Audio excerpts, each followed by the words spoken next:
నా ఫ్రెండ్ ఒక business start చేశాడు. ఆ బిజినెస్‌కి ఫస్ట్ సేల్స్ రావాలి. అండ్ దాంతో పాటు వాళ్ళ బ్రాండ్ గురించి బయట పీపుల్‌కి తెలవాలి. ఏం చేయాలి అని బయట ఇంటర్నెట్‌లో చూస్తే అది ఎస్‌ఈఓ చేయండి, ఈమెయిల్ మార్కెటింగ్ చేయండి, వాట్సాప్ మార్కెటింగ్ చేయండి, రీటార్గెటింగ్ చేయండి అని చాలా విధాలుగా చేయండి అని చెప్పి అతన్ని కన్‌ఫ్యూజ్ చేసేసింది. సో నా వద్దకు వచ్చి బ్రో నా వల్ల ఇన్ని మార్కెటింగ్స్ చేయడం కుదరదు. నాకు ఫాస్ట్‌గా మంచి సేల్స్ రావాలి అండ్ దాంతో పాటు బ్రాండింగ్ కూడా కావాలి. దానికి నేను ఫస్ట్ ఏం చేయాలి అని అడిగాడు. నేను అతనికి చెప్పిన మార్కెటింగ్ స్ట్రాటజీస్ రెండే రెండు.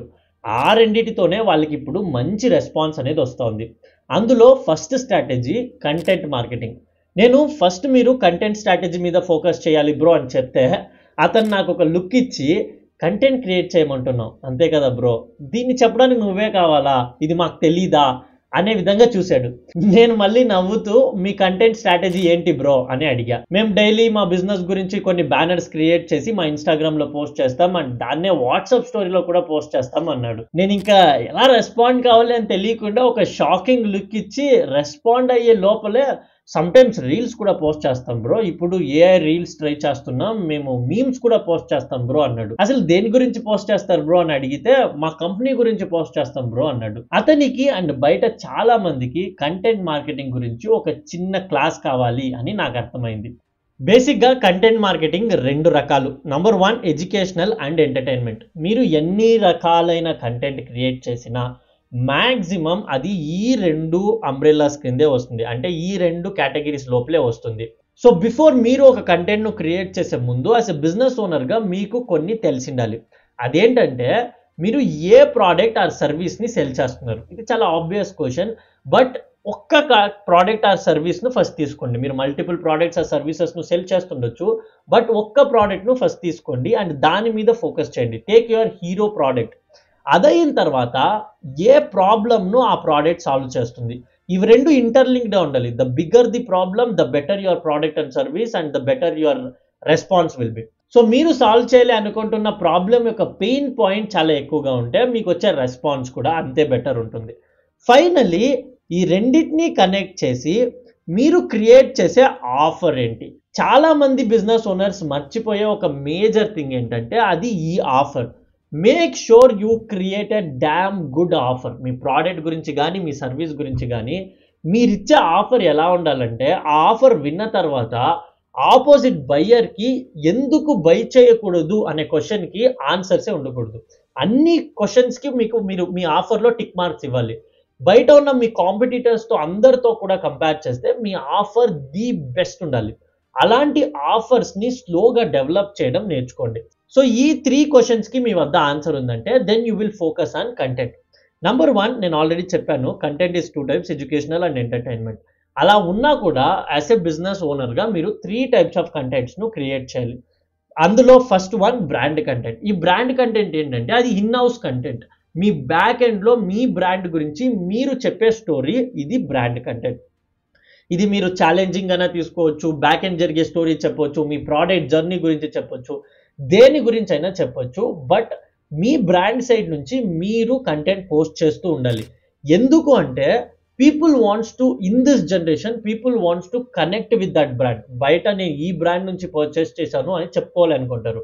మీ ప్రాబ్లమ్స్తో వాళ్ళు కనెక్ట్ అయ్యారు అంటే ఆటోమేటిక్గా మీ ప్రోడక్ట్ అండ్ సర్వీస్తో కూడా కనెక్ట్ అవ్వడానికి ఛాన్సెస్ ఉంది.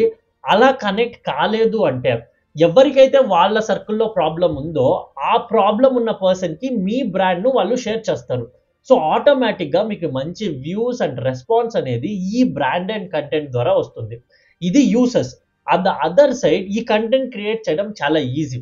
లెట్స్ సే మీరు ఒక బ్రాండ్ ఓనర్, మీకు ఆల్రెడీ ప్రోడక్ట్ ఉందంటే మీ డే టు డే లైఫ్ టాస్క్ని ఎక్స్ప్లెయిన్ చేస్తేనే ఒక రీల్ అయిపోయా, ఒక కంటెంట్ అయిపోయా. సో ఒక కంటెంట్ క్రియేట్ చేసే ప్రాసెస్ మీకు కొంచెం ఈజీ ఉంటుంది. లైక్ పర్ డే 1 అవర్ కూర్చుంటే మీరు మొత్తం ప్రాసెస్ షూట్ చేసి కంటెంట్ క్రియేట్ చేసి పోస్ట్ చేసేయచ్చు. సో అంత ఈజీ ఉంటుంది అండ్ చాలా ఎక్కువ కంటెంట్ను పబ్లిష్ చేయడానికి కూడా మీకు బెటర్ ఉంటుంది. Second thing UGC content. ఇది సింపుల్గా చెప్పాలంటే బయట కొంతమంది మీ ప్రోడక్ట్కి మంచి యాడ్స్ అండ్ వీడియోస్ను క్రియేట్ చేసే కెపాబిలిటీస్ వాళ్ళకు ఉంటుంది. వాళ్ళకు మీ ప్రోడక్ట్ అండ్ సర్వీస్ ఇచ్చేసి వాళ్ళ వద్ద నుండి అన్ని పాసిబుల్ పీసెస్ ఆఫ్ కంటెంట్ను మీరు సక్ చేసుకుంటారు, అంటే తీసుకుంటారు. అది వాళ్ళు ప్రోడక్ట్ యూస్ చేసే విధానం కావచ్చు, లేదా వాళ్ళ ఫీడ్బ్యాక్ కావచ్చు, లేదా బిఫోర్ అండ్ ఆఫ్టర్ రిజల్ట్స్ కావచ్చు, ఏదైనా కావచ్చు. సో ఈ యూసర్ జనరేటెడ్ కంటెంట్ను మీరు మల్టిపుల్ ప్లేసెస్లో యూస్ చేయొచ్చు. మీ యాడ్లో యూస్ చేయొచ్చు, మీ రీల్లో యూస్ చేయవచ్చు, లేదా కొలాబ్లో యూస్ చేయొచ్చు. ఏ విధంగానైనా మీరు యూస్ చేయవచ్చు. మీ పర్పస్ ఏంటి అనే దాని మీద డిపెండ్ అయ్యి మీరు దాని మీద ఇన్వెస్ట్ చేసే బడ్జెట్ అనేది డిపెండ్ అవుతుంది. మీ టార్గెట్ ఆడియన్స్ అండ్ మీ ప్రోడక్ట్ యొక్క అథారిటీ ఎలా ఉండాలనో దాన్ని బేస్ చేసి మీరు ఈ యూజీసీ కంటెంట్ను ఎవరి చేత క్రియేట్ చేపియాలి అనే దాన్ని డిసైడ్ చేయండి. Last but not least, collaboration. ఇది మీ అందరికీ తెలిసిందే. సో నేను సింపుల్గా పెడతాను. కొలాబరేషన్ అంటే ఏమీ లేదు, brand plus UGC combine together కొలాబరేషన్లో మీకు దొరుకుతుంది. అదేంటంటే బయట ఇన్ఫ్లుయెన్సర్స్కి ఆల్రెడీ ఫాలోవర్స్ ఉంటారు. మీ టార్గెట్ ఆడియన్స్తో ఎవరైతే కనెక్ట్ అవుతారో వాళ్ళకు మీ సైడ్ ఆఫ్ ద స్టోరీ చెప్పి మాకు ఇది కావాలి, బ్రాండ్ ప్లస్ సేల్స్ రెండు వచ్చే విధంగా మాకు కొలాబ్ చేసి పెట్టండి అని అడుగుతారు. సో మీరు micro to macro influencers me capacity base చేసి వాళ్ళకి పే చేసి మీరు ఈ కంటెంట్ను క్రియేట్ చేయవచ్చు. ఈ మూడిట్లో దేన్ని క్రియేట్ చేయాలి బ్రో అంటే నా సజెషన్ మీరు 3 క్రియేట్ చేయాలి. ఎవ్రీ మంత్ మీ కంటెంట్ క్యాలెండర్లో ఈ 3 పీసెస్ ఆఫ్ కంటెంట్ వస్తూనే ఉండాలి. సో దాట్ పీపుల్ ఎంగేజ్ అవుతూ ఉంటారు, కొత్త వ్యూవర్స్ వస్తుంటారు, పాత వ్యూవర్స్ పర్చేస్ చేస్తారు, మీ బ్రాండ్ అండ్ మీ సేల్స్ అనేది బ్యాలెన్స్గా వస్తూ ఉంటుంది. ఇది కాకుండా నేను నా ఫ్రెండ్కి చెప్పిన నెక్స్ట్ స్ట్రాటజీ ఏంటి అని చూసే ముందు ఈ కంటెంట్ మార్కెటింగ్ గురించి ఒక చిన్న కేస్ స్టడీ చూద్దాం. బయట జార్ అనే ఒక యాప్ ఉంది. ఈ యాప్ గురించి తెలియని వాళ్ళకి మీరు ఒకవేళ డైలీ మనీ సేవ్ చేయాలి అనుకుంటే ఇప్పుడున్న జనరేషన్లో క్యాష్గా సేవ్ చేయలేము. స్టాక్ మీద సేవ్ చేయాలి అంటే చాలా టెక్నికల్ స్కిల్స్ కావాలి అండ్ అది కూడా అన్ప్రిడిక్టబుల్. అయితే బెస్ట్ ఆప్షన్ ఏంటి? ఆబ్వియస్గా గోల్డ్. కానీ బయట షాప్లో గోల్డ్ మీద మనం డైలీ ఇన్వెస్ట్ చేయలేము. అప్పుడే మనకు డిజిటల్ గోల్డ్ అనే ఆప్షన్ పిక్చర్కి వస్తుంది. ఈ జార్ యాప్లో మీరు మినిమం 10 రూపీస్ను కూడా డిజిటల్ గోల్డ్ మీద ఇన్వెస్ట్ చేయవచ్చు. ఈ యాప్ ద్వారా ఎవ్రీడే మనం 10 to 100 రూపీస్ను ఆటోమేటిక్గా గోల్డ్ మీద సేవ్ చేస్తూ రావచ్చు. మీరు వాళ్ళ యాప్ను డైరెక్ట్గా ప్లే స్టోర్ నుంచే ఇన్స్టాల్ చేసుకోవచ్చు. అండ్ ఈ యాప్ను సేవింగ్స్ను ఎంకరేజ్ చేసే విధంగా డిజైన్ చేశారు కాబట్టి మీరు దేని గురించి సేవ్ చేస్తున్నారు, మీ గోల్ ఏంటి అని మీరు ఇనీషియల్గానే పిక్ చేసుకొని సేవ్ చేయవచ్చు. ఆ తర్వాత డైలీ మీరు ఎంత ఇన్వెస్ట్ చేయగలరు అని అనుకుంటారో అంత అమౌంట్ను దీంట్లో ఫిక్స్ చేసి పే చేశారు అంటే అది ఎవ్రీ డే మీ సైడ్ నుంచి గోల్డ్ మీద ఇన్వెస్ట్ చేస్తూ వస్తుంది. లెట్స్ సే మీరు విత్డ్రా చేయాలి అనుకుంటున్నారు. డైరెక్ట్గా మీ బ్యాంకుకు ఈ విత్డ్రా బటన్ మీద క్లిక్ చేసి విత్డ్రా చేసుకోవచ్చు.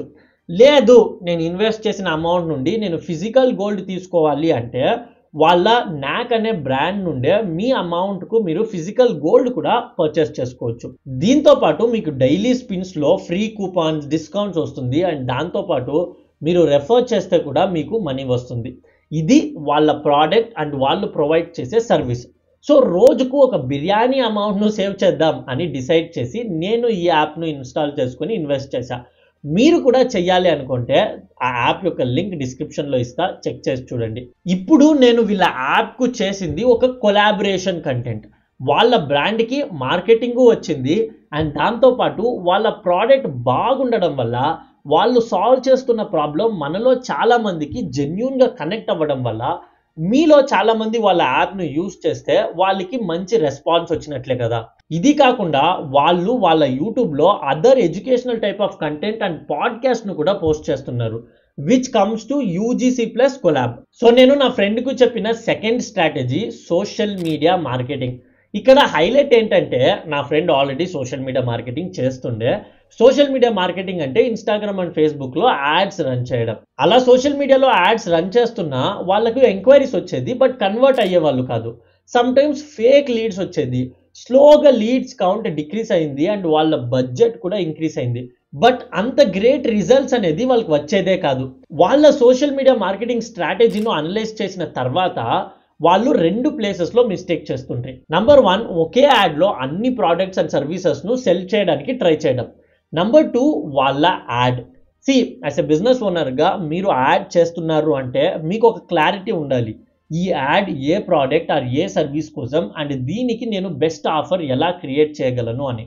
First figure that out. ఆఫర్కి ఇప్పుడు మీరు యాడ్ క్రియేట్ చేయాలి. ఆ యాడ్ మీ టార్గెట్ ఆడియన్స్ను కన్విన్స్ చేసేలా ఉండాలి. బట్ ప్రాబ్లం ఏంటి అంటే not all are good with ads. Add is an art. ఒక మంచి యాడ్ను క్రియేట్ చేయడానికి టైం పడుతుంది. అండ్ అన్ఫార్చునేట్లీ చాలా మంది బిజినెస్ ఓనర్కి పేషెన్స్ అనేదే లేదు. వాళ్ళు టైంను చూస్తారు, యాడ్ యొక్క క్వాలిటీని చూడరు. అందుకే నేను ఫస్ట్ కంటెంట్ క్రియేట్ చేయండి అని సజెస్ట్ చేశా. మీరు ఒక 15 days మన కంటెంట్ స్ట్రాటజీని యూజ్ చేసి కంటెంట్ క్రియేట్ చేశారు అంటే మీరే ఒక యాడ్ను క్రియేట్ చేయడం ఎలా అని నేర్చుకుంటారు.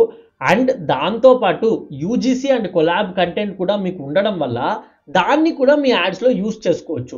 సో దట్ మీకు మీ యాడ్స్ నుంచి బెస్ట్ రిజల్ట్స్ అనేది వస్తుంది.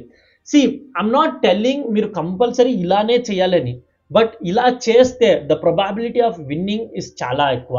సో మీరు ఒకవేళ ఇప్పుడు బిజినెస్ను స్టార్ట్ చేస్తున్నా లేక స్టార్ట్ చేసి స్టక్ అయి ఉన్నా నేను చెప్పిన ఈ మెథడ్ను ఒక 30 days కన్సిస్టెంట్గా ట్రై చేస్తూ రండి. తప్పకుండా మీకు రిజల్ట్స్ అనేది వస్తుంది. ఈ వీడియో మీకు వాల్యుబుల్గా అనిపించిందంటే కింద వాల్యుబుల్ అని కమెంట్ చేయండి. అండ్ ఇంకా ఇటువంటి మార్కెటింగ్ అండ్ బిజినెస్ రిలేటెడ్ కంటెంట్కి మన ఛానల్కి సబ్స్క్రైబ్ చేసుకోండి. See you guys in the next video.